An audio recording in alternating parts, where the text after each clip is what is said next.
In my 30th year, in the 4th month on the 5th day, while I was among the exiles by the Kebar River, the heavens were opened, and I saw the visions of God.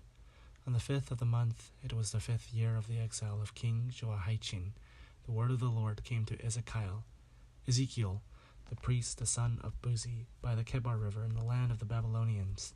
There the hand of the Lord was on him.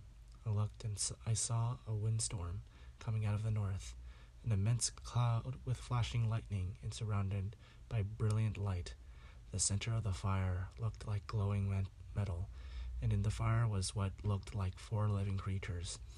In appearance their form was human, but each of them had 4 faces and 4 wings.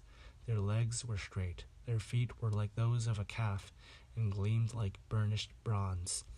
Under their wings on their 4 sides they had human hands. All 4 of them had faces and wings. The wings of one touched the wings of another. Each one went straight ahead. They did not turn as they moved. Their faces looked like this. Each of the 4 had the face of a human. On the right side each had the face of a lion, and on the left the face of an ox. Each also had the face of an eagle. Such were their faces. They each had 2 wings spreading out upward, each wing touching that of the creature on either side, and each had 2 other wings covering its body. Each one went straight ahead wherever the spirit would go. They would go without turning as they went ahead. The appearance of the living creatures was like burning coals of fire, or like torches. Fire moved back and forth among the creatures. It was bright, and lightning flashed out of it. The creatures sped back and forth like flashes of lightning. As I looked at the living creatures, I saw a wheel on the ground beside each creature with its 4 faces. This was the appearance and structure of the wheels. They sparkled like topaz, and all 4 looked alike. Each appeared to be made like a wheel, intersecting a wheel. As they moved, they would go in any one of the 4 directions the creatures faced. The wheels did not change directions as the creature went. Their rims were high and awesome, and all 4 rims were full of eyes all around. When the living creatures moved, the wheels beside them moved, and when the living creatures arose from the ground, the wheels also rose. Wherever the spirit would go, they would go, and the wheels would rise along with them, because the spirit of the living creatures was in the wheels.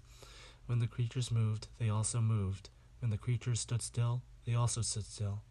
And when the creatures rose from the ground, the wheels rose along with them, because the spirit of the living creature was in the wheels. Spread out above the heads of the living creatures was what looked like something like a vault, sparkling like crystal and awesome. Under the vault their wings were stretched out, and one toward the other, and each had 2 wings covering its body. When the creatures moved, I heard the sound of their wings, like the roar of rushing waters, like the voice of the Almighty, like the tumult of an army. When they stood still, they lowered their wings. Then there came a voice from above the vault over their heads.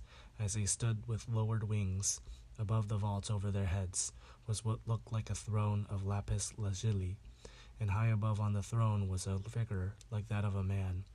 I saw that from what appeared to be his waist up, he looked like a glowing metal, as if full of fire, and that from there down he looked like fire, and brilliant light surrounded him.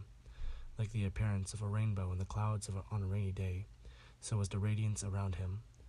This was the appearance of the likeness of the glory of the Lord. When I saw it, I fell face down, and I heard the voice of one speaking.